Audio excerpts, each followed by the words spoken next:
Magandang araw po, mga kababayan ka-Pokemon. Welcome po kayo sa Jeswa Trading. Happy New Year po sa lahat at Mission Impossible pa rin po tayo dito po sa ating maliit na channel, sa ating page. Suportahan niyo po kami para at the end of the year, mga ka-Pokemon, ay sana maging 1,000 subscribers na po tayo. Nasa ano pa lang tayo ngayon, nasa 300. At ang hirap pong umakyat. So, Mission Impossible po tayo dito sa Jeswa Trading. Tuloy po ang ating Pokemon collection, ang ating pong sealed investing education or introduction po, lalo na po sa mga newbies sa hobbies. Kaya yan po ang ating focus dito po sa ating maliit na channel, Mission Impossible, mga ka-Jesra. Ang topic po natin ngayon ay patungkol po sa mga predictions natin. Hulaan po natin until next year, no? 2025 na po ngayon.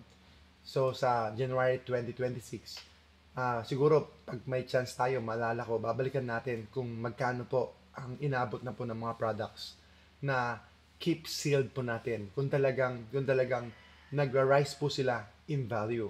So, para po natin gagawing experiment po ito sa ating mga sealed products. At yan po yung isa sa mga main reasons kung bakit hindi naman po tayo dire-diretso nagbebenta ng mga products. Kasi, paano po tayo magbebenta ng mga products? Wala naman po tayong stocks. For example po, mga ka-Pokemon, itaas ko po itong video natin. For example, meron lang po akong tatlong Silver Tempest booster box. So, hindi ko siya pwedeng ibenta ngayon. Pwede yung graph ng Silver Tempest. Ayan. Meron po akong tatlong Silver Tempest, mga ka-Pokemon. Booster box. Paano ko siya ibebenta? Tatlo lang po yan. Unless na meron akong parating na bagong Silver Tempest, iikot po yung ating stocks. Or meron po akong nabili siguro mga 30 booster boxes ng Silver Tempest. So, napakalaking puhunan po. Napakalaking puhunan sa isang product po ng Pokemon. So, wala po akong masyadong Silver Tempest. Tatlo lang po yan. Tapos ang ETB ko siguro nasa 20 lang. Or less than 20 ETBs po meron ako sa Silver Tempest. At hindi naman po talaga siya main set po na focus ko, mga ka-Pokemon.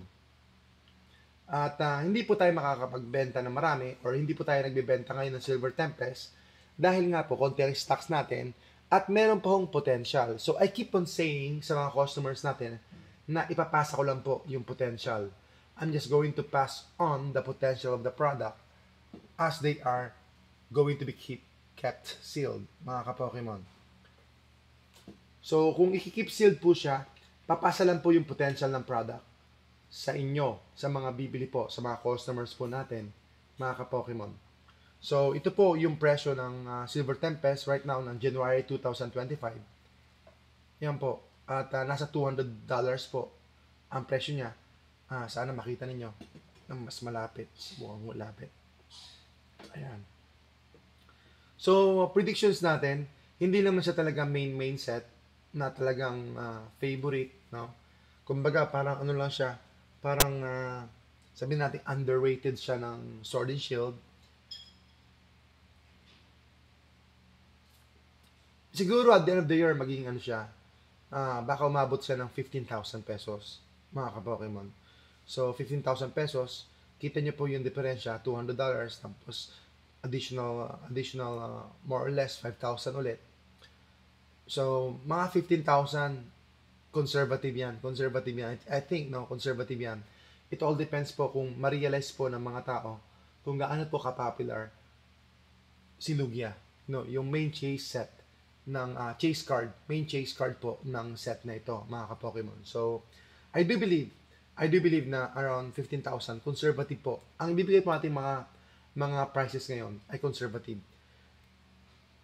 Mostly po, naggagawa ng prediction na narinig ko ay lagi po silang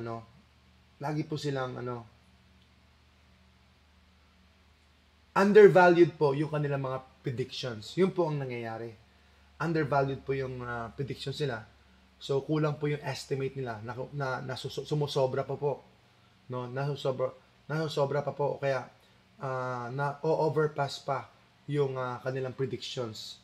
Mas mataas pa doon yung mga pricing po nila sa base po sa predictions nila. So, more or less, baka humigit pa po roon yung presyo ng Silver Tempest at the end of the year or sa next year po ng 2026, mga ka-Pokemon. Matatauhan na lang po yung mga hobbies na kokonti na pala ang Silver Tempest booster boxes. So, ito po ay booster boxes po, mga ka-Pokemon. So, actually ngayon, 289 na binibenta. Tignan natin dito. So, alam niyo naman, sa Pilipinas, medyo mas mahal po. Mas mahal po ang pricing dito sa Pilipinas, mga ka-Pokemon. Parang dumilim itong monitor natin. Ayan po. So, ito po, Silver Tempest. At, siguro ang mga underrated, especially for Scarlet and Violet, magbo-boom pa yan. Magkakaroon pa ng switching yan, possibly, no? Possibly sa Temporal Forces. Sa Temporal Forces po, mga ka-Pokemon, baka magkaroon pa ng switching. Yung Temporal Forces booster box. Ayan, meron pa tayong Temporal Forces dito, booster box. So, hindi na tayo nagbebenta. Bakit tayo magbebenta? Idadalawa na lang po ito. So, i-maximize muna natin yung potential ng item. Hopefully, no? So, hindi naman siya tumataas pa. Nang gusto, binili ko siya ng sabihin na natin nasa 7,500. So, sabihin natin binili ko siya ng 7,500 mga 2 months ago. Ngayon po, siguro nasa 9,000 na po ito. So, next year, so kung sabihin natin 13,000 po ito for 2026 January, nasa 13,000 na po siguro to. Very conservative po yun. I do believe, very conservative po yun. It all depends with the reprint. It all depends with the sentimento po ng mga customers. At underrated po ito. So, mag-switching pa yan. Kaya po sinasabi ko na may mga set na gano'n na nag-switching lang. After 1 year, after 2 years, after 3 years, mag-switch po yung sentimento ng mga tao. Marirealize nila na kundi pala yung products ng Temporal Forces. Tapos ang ganda pala ng mga cards ng Temporal Forces. Doon nila marirealize. Kung minsan delayed po yung sentiments po ng mga customers. So, this is possible with Temporal Forces at saka Paradox Rift. Very possible po siya. Pero more on Temporal Forces po ako. Mas gusto ko po ang Temporal Forces kaysa Paradox Rift. But I do believe na almost the same sila. Pero yung pagiging underrated po ng Temporal Forces, I think hindi natin pwedeng hindi natin pwedeng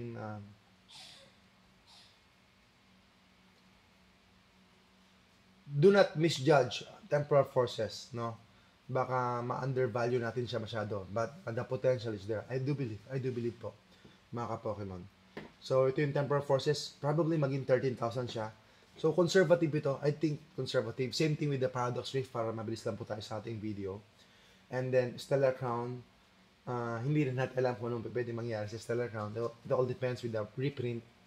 Tapos, kung ano ang availability po ng mga darating po ng mga sets like Prismatic Evolution, yung Rocket set. So, hindi natin alam kung ano yung mga availability noon. Kung kukunti yun, talagang lilipat po sila dito. At kung tumaas po talaga ang product sa mga Scarlet and Violet, magbabalance out lang hindi yan. So, kung tumaas po ang Scarlet and Violet, syempre tumataas naman po ang 151. Tumataas po lahat mga ka-Pokemon. Especially now, bull run po tayo. So, bull run, ganyan po talaga ang tendency. Tumaas po. Lalo na ngayon, lalo nagiging popular. So, Stellar Crown, kung ito po ay sabihin na natin 8,000 siya ngayon. So, more or less, maging 12,000 din siya, no? Maging 12,000 siya. It all depends with the reprint. Ayan. At ang Paldea Evolved, Twilight Masquerade, so maybe nasa 15,000 siya. So, next year, 15,000. Conservative po ito, 15,000 Paldea Evolved, right? Tapos, ang Twilight Masquerade, baka maging 17 to, magulat tayo, no? 15, 17. It all depends with the reprint. It all depends kung ano po yung mangyayari sa mga chase card. So, bigla na lang magsiswitch yan. Bigla na lang po marirealize ng mga tao, mga ka-Pokemon. So, ganun po talaga nangyayari. Kaya po ng Paldean Fates, parang hindi nila pinapansin dati, yung Paldean Fates, no, mababa pa ang presyo nun. Pero, bigla na lang nag-boom dahil kay Mew, dahil kay Charizard. Ayan, tapos, na-realize ng mga tao na ang ganda pala nung set, mga ka-Pokemon. So, ito po yung Twilight Masquerade. So, hindi rin ako nagbibenta ng Twilight Masquerade. Kukunti lang po ang aking Twilight Masquerade. Ilang piraso lang yan. So, minamaximize po natin yung potential ng mga products na ito. Pero kung minsan nakakapagbenta-benta po tayo, yan po ang presyo, kita nyo. Bumaba ba ngayon? 150, nasa ano, parang mali itong ano. Ayan, nasa taas, nasa ano pa rin, bumaba lang ano, ng $10 po, yung Twilight Masquerade.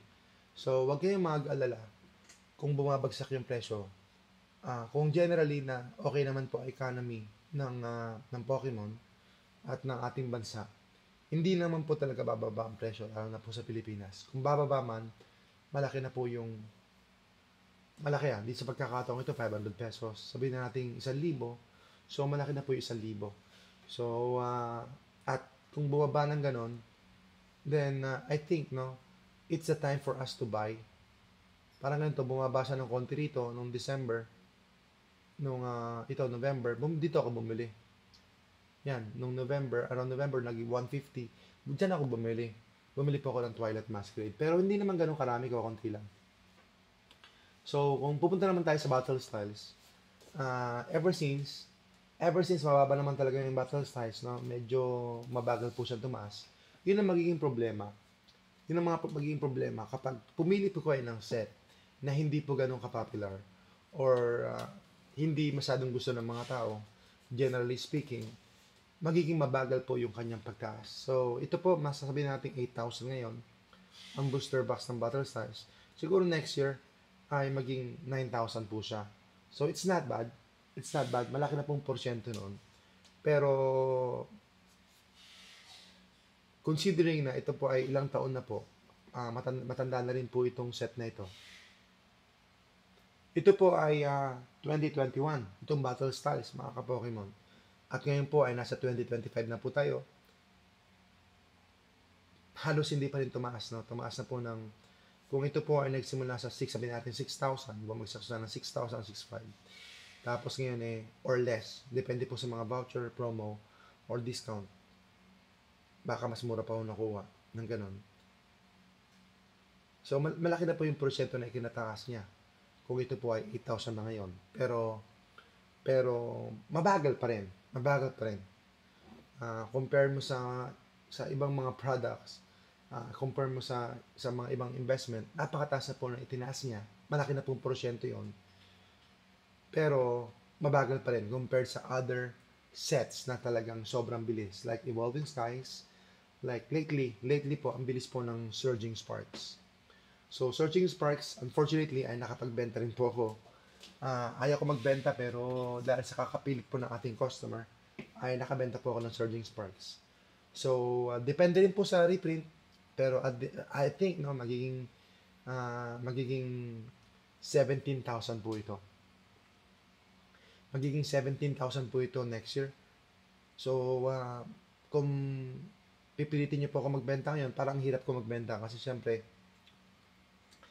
maliit lang naman po talaga ang kinikita natin, ang profit natin sa reselling. Dahil marami po tayong overhead, marami po tayong mga expenses, at saka marami rin tayong losses dahil po sa mga nasisirang mga parcels o nasisirang mga products po natin or mga products na hindi po talaga nabebenta. So, kung ang inventory natin ay marami pong mga varieties, yung ibang products ay nasisira po. Ayan, okay, hindi po nabebenta. Ayun, hindi po nabebenta. Ayan. So, 17,000 po ito next year. Yan po ang expectation ko. Sa ano naman po, sa Crown Zenith na mataas na ngayon, baka maging 10,000 po yun, no? Crown Zenith, baka maging 10,000 po yung ETB noon. So, double the price. Sabihin natin double the price, at least, no? 10,000 po yun. Lalo na po kapag na-realize ng mga tao na wala na pong Crown Zenith. Na talagang kakunti na. So, maging 10,000 po yun, maging 12,000. So, yun po yung potential po ng mga ETBs na yun. Pero wala na po akong ETBs ngayon na on hand. Parating pa lang po. So, give up ko po yun. Binenta ko ng 4,500, binenta ko ng 5,000 yung ating mga Crown Zenith ETBs. So, kung keep sealed po sila, i-maintain po silang keep sealed ng mga bumili, then sila po ang kikita. Hindi na po ako kikita. Papasok na po sa kanila yung potential profit, mga ka-Pokemon. And they're going to double their money. Most probably, mga ka-Pokemon. So, yung ating susunod na set ay 151. Tignan natin yung 151. So, 151. So, ang main product po nila, ito ang bilis po ng taas ito. Ngayon, kung ito ay 10,000 ngayon, or 8,000 to 10,000 ang presyo niya, kita niyo po 143. Yan yung market price niya. $143 po. So, sa Amerika pa po yan, sa abroad pa po yan. Wala pa po sa Pilipinas yan. So, imagine niyo po, ang hirap po ng mga products na ito. 143. So, magkano yun sa calculator natin? Plus may tax pa po yan kung tutuusin. So, nasa more or less 9,000 na po yan. So, kung next year, itong ETB na to, naku po, sobrang mahal na. Lalo na kung wala na pong reprint. Kung wala na pong reprint ang item na to, baka ayun, pinakamababa 14 yan.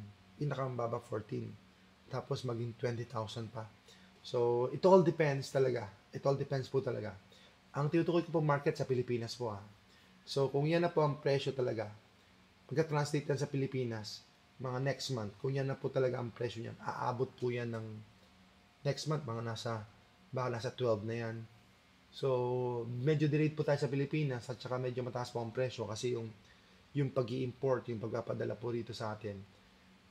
Yung ganun din, no? Yung Evolving Skies actually last year po ang Evolving Skies ETB, yung regular ETB. Last year ba yun? Actually, ngayon lang. Actually, tama. Last year na nga pala yun. So, sabihin natin nung mga around May, nasa 7, I think, no, nasa 7,000 lang yun. Yan. Pwede ba ito makita ito, Evolving Skies?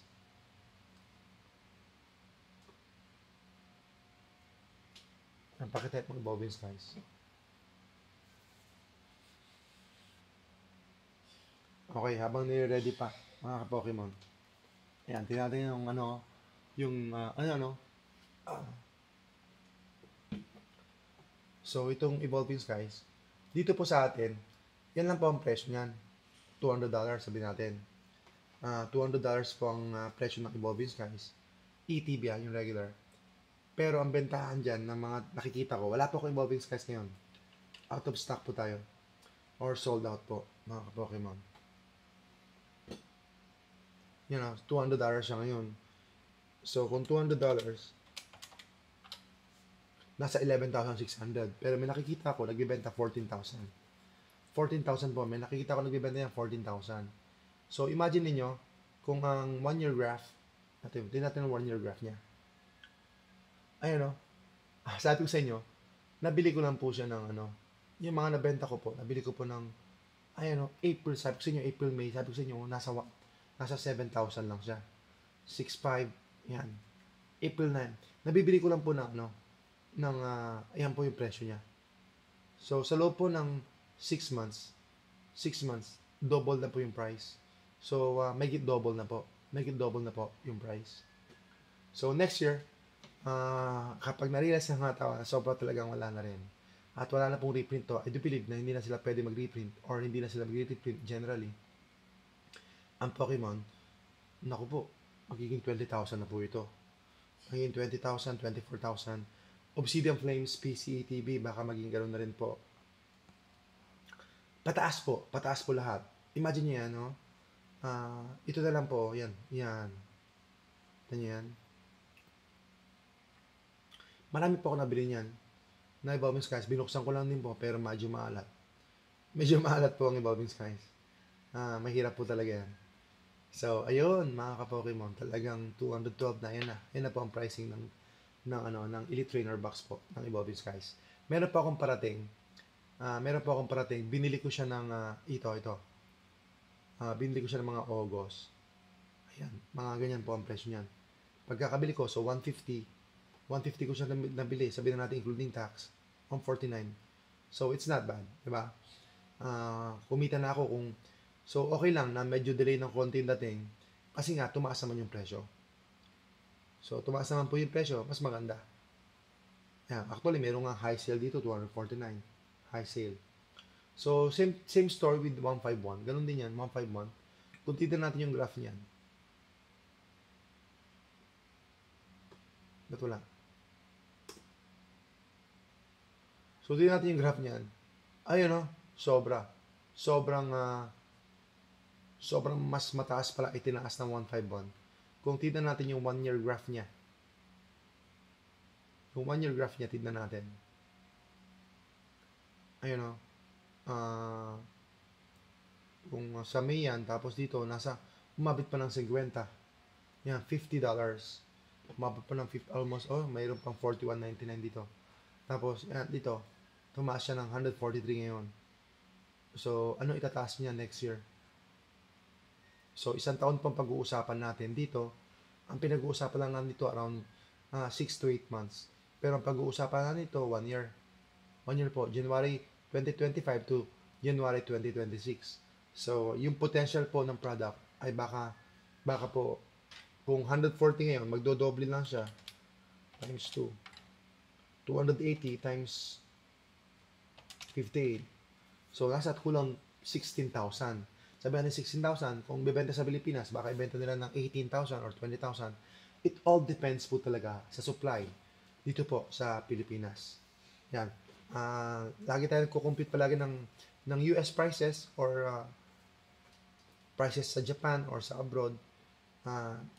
Meron din pong pagkakaiba. At least, meron tayong basihan sa US, pero merong pagkakaiba. Especially po, pag tumaas na po yung presyo ng ganito.